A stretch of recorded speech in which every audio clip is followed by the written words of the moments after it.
Hello, my name is Paul Godinez. I'm with Logix Magazine. I will take a few minutes and talk about the 5 levels in a PLC programmer's career. Now, let me start off by saying a lot of people are going to disagree with this.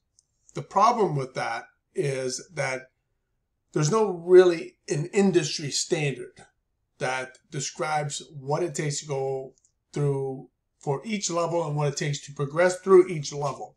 As you move from one level to the next, you don't get a certificate. Nobody knocks on the door and says, hey, you've been promoted. There's no black belt that somebody hands you, no different colored belt. It just sort of happens, right? Being new, it's helpful to understand the different levels that you're going to likely progress if you make it a full-time career for your whole career.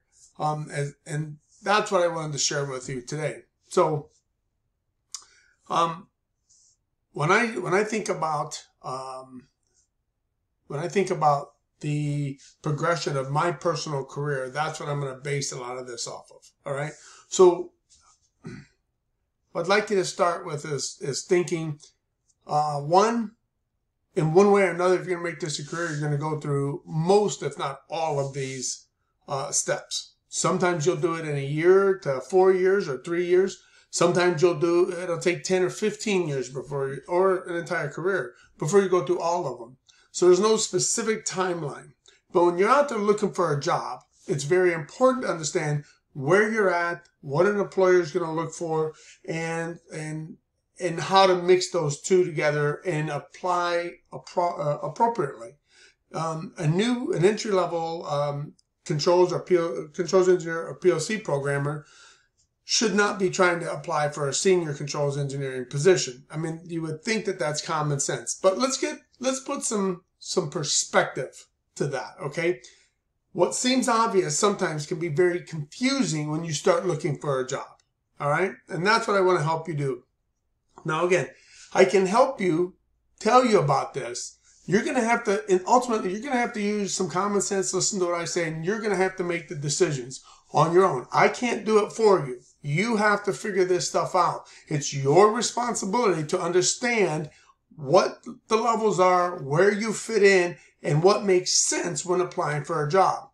Now, if you need help, send me an email, make a comment on the down below the video. Love to help. All right, go over to logixmagazine.com, send out an email, and I'll help you the best I can. All right.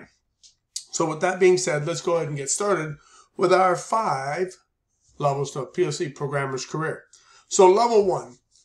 Level 1, truthfully, is you may be a part of the controls or the programming department, but you're going to be working a lot of times with the electricians, okay? You're going to be mounting hardware, sensors, cameras, inputs and outputs, and you're going to be helping mount that hardware in there, all right?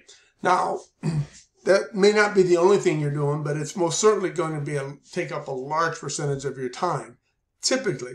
And it's very important, in my opinion, that you can do this, because this is going to contribute to you being a very competent level 3, level 4 programmer, because when you go out in the field and you start troubleshooting machines, you're going to want to know everything it takes to wire in any sensors, cameras, all the little nuances, because if something's wrong, it's probably going to be not with the code, because it probably was debugged before it was sent out. What you're going to find is something wasn't wired right. They had a new electrician, or something changed, or something happened, and you're going to have to follow that hardware. And that, having possibly a year or a couple of years experience early on in your career is going to be invaluable to you.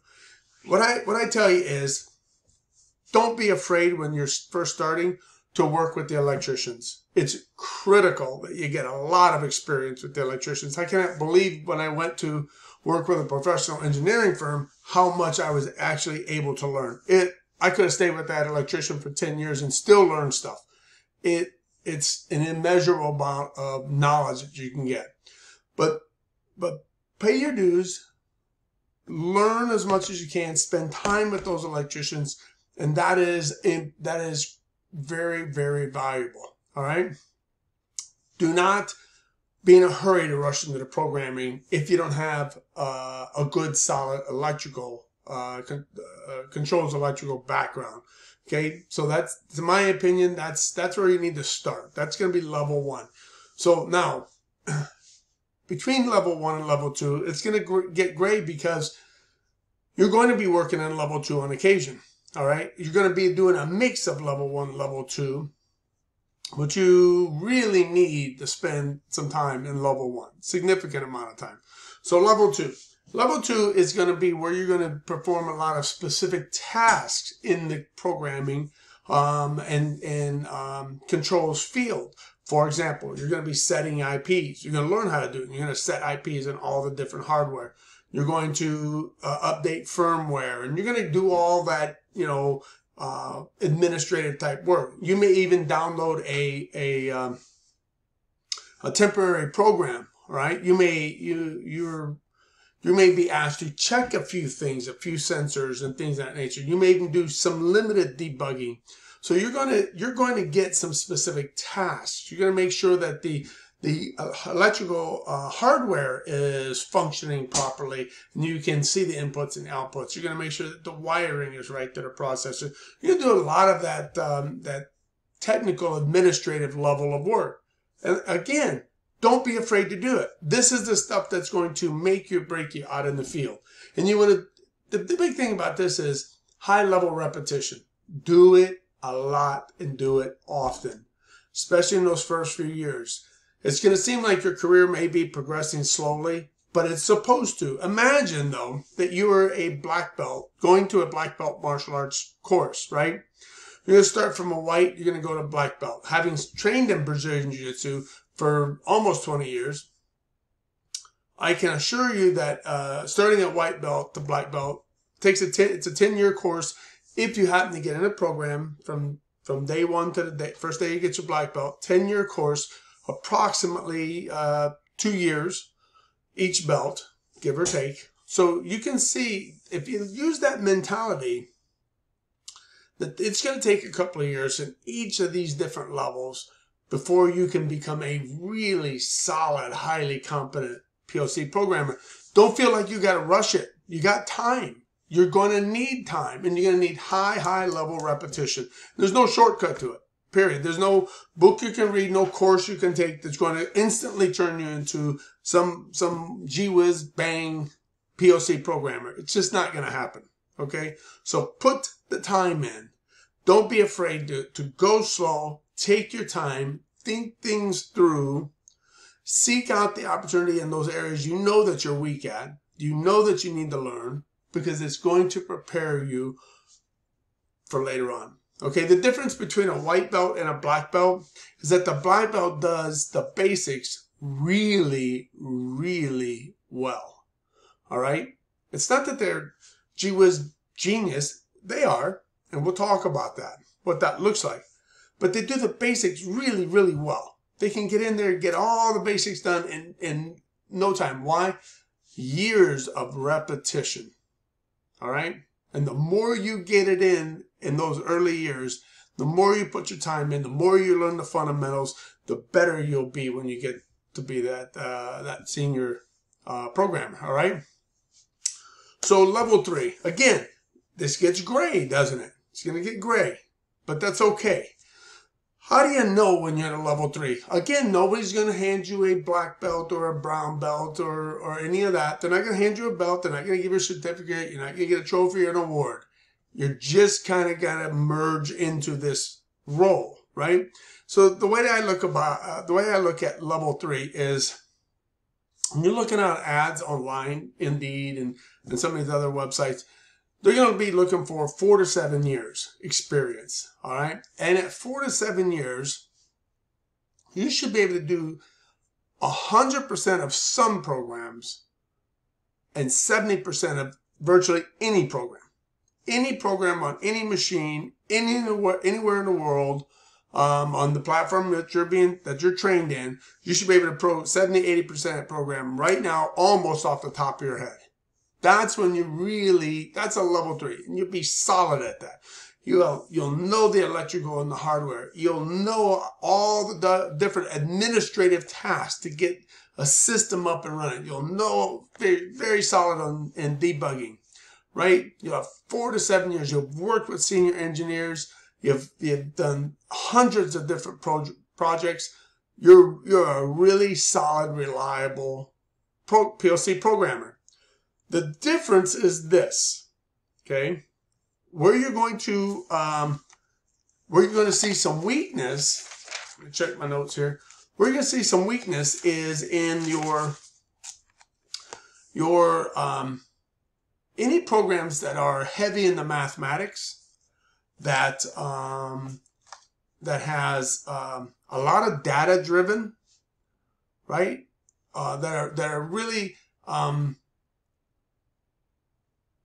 process driven.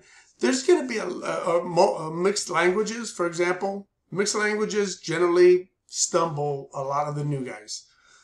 The heavy mathematics generally tends to be really difficult. I'm not talking about basic mathematics. I'm talking about a very complex, integrated, multi-processor, kind of system. That's where a level 3 generally can be of help to a senior engineer, but they generally aren't the guy you go to finalize a project like that. Okay, so again, mixed languages, data driven. All right, very complex part of the program. They're going to that's the area that they just haven't done enough of those types of projects, and that's the difference between that level 3 and level 4. A level 4 programmer is a 100%er.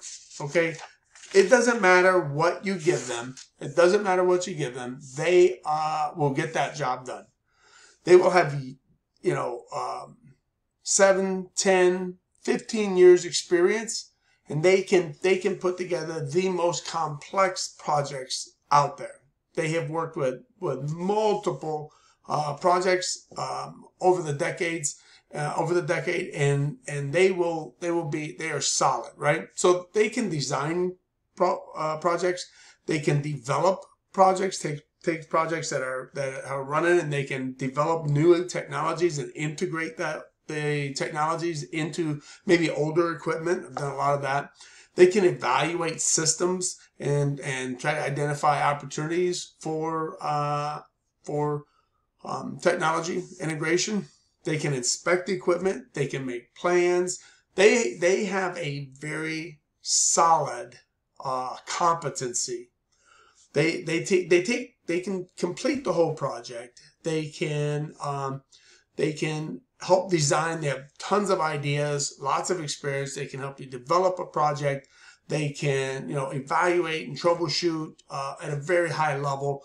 That's your level 4. This is somebody who's rock solid at their skill. Again, they have 7 to 10 years experience. Of course they're going to be rock solid. Okay, they're going to be able to deal with very complex mathematics and data-driven type of program. That's a senior engineer. So level 4 would be a senior engineer, but level 5 would be somebody who helps lead teams in projects, and it may be from remote sites, it may be from the same site. They're going to manage projects. They're going to work with clients. They can work, and generally often work by themselves to a degree. I mean, they're still working with different teams, but they may fly around the country working on multiple different projects. They are helping lead teams, working with clients, very, very independent, very, very solid.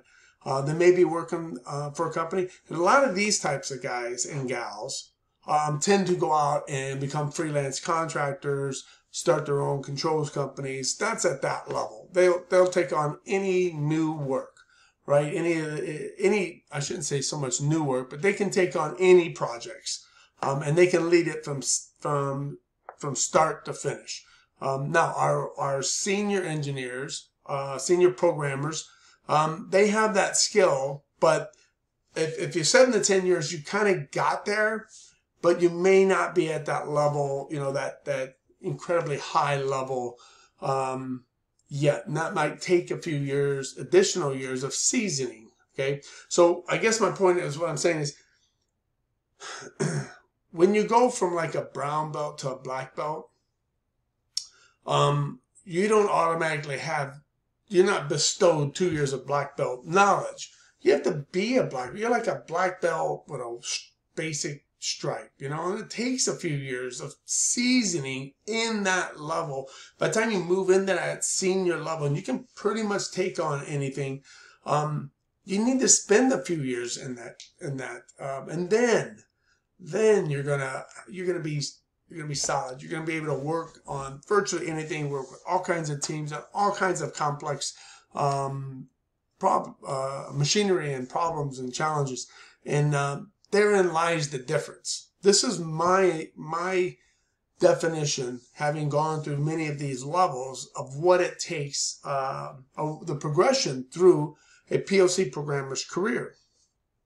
So you can start out again in hardware. I really think that's critical when you first start out. You gotta be solid on the hardware. Okay, it's gonna save you your butt a lot if you understand how the hardware is wired, configured, etc. And I know some guys who program and do not come out of the office. That's exactly what they do. They don't go out to the field. They don't mount any hardware. And that's okay. I'm not judging. I'm just saying I don't believe that makes you a solid, well-rounded PLC programmer, automation engineer, or controls engineer, right? Then level 2, in review, level 2, you're going to be assigned tasks. Now you may be kind of merging between the two different, working with electricians, performing tasks, right? So you might be downloaded programs, set IPs, all kinds of things. Maybe do some small edits, maybe some limited debugging. So that's like that entry level. 1 and 2, you're at that entry level. A company would love to have you in there helping a senior engineer, because you're going to take a lot of that weight off of that senior engineer, so they can focus on, you know, that 20-30% that a level 3 can't do. They're going to work on the high level stuff. So level 3, they're at that 70%. Excuse me. They're at that 70% mark. They can do 70% of any program almost off the top of their head, period, no matter how complex it is. It's at 20-30%. They just haven't had enough experience yet to close up that last 20-30%. That 20-30% is that complex stuff. Mixed languages, heavy data, heavy math, that kind of stuff. They just haven't got enough exposure to it, worked with enough programs with it, and that becomes their real challenge. So level 4 again, that's 100%er. That's somebody who can design and plan, evaluate. They are rock solid. You can depend on them, but they haven't got enough. They haven't seasoned into that position yet. If a company decides to make you a level 4 PLC programmer or controls engineer, you don't get 2 years of experience having done that the day that they make you that level 4. You got to be in that position and season yourself. It's like putting a steak on. Doesn't become edible. Yes, you're cooking it, but you have to put some time into it before it's ready to eat. You know, that you got to season it. You got to cook it. You got to cook it just the right temperature, just the right way, with the right seasoning, the right amount of time on the heat. Then you take it off, and that guy's ready to eat. But just because you can cook a steak really, really well does not make you a chef. Okay. Just because the day one that you get your black belt doesn't mean you can be every other brown belt or blue belt. It doesn't work that way. You still got to spend some time there. You got to season it. You should have a lot of real world experience, and you should be able to hold your own. But until you start competing at a high level, and until you start working as a chef versus a cook, running the kitchen, for example, you know, as a black belt taking on all comers and you season yourself in that role, then let me give you an analogy about the black belt, having done that for many years. When you're a brown belt, right, you kind of got a little target on your back. All the lesser belts want to get you and prove that they're ready to level up, right? But a brown belt can still hide. You know, they can kind of hide and you know, they're still, they generally don't, but they could kind of hide and say, you know, I'm still learning. If they get hit, if they get tagged by a purple belt, right? They're still learning. Okay. All right. So not a big deal. But if you, the minute you put that black belt on, there's no hiding. They're all coming after you. The whites, the blue, the purple, the brown, they're all coming after you. They're all want to tap that black belt, make you, you know, show themselves that they got you. So the target is on you.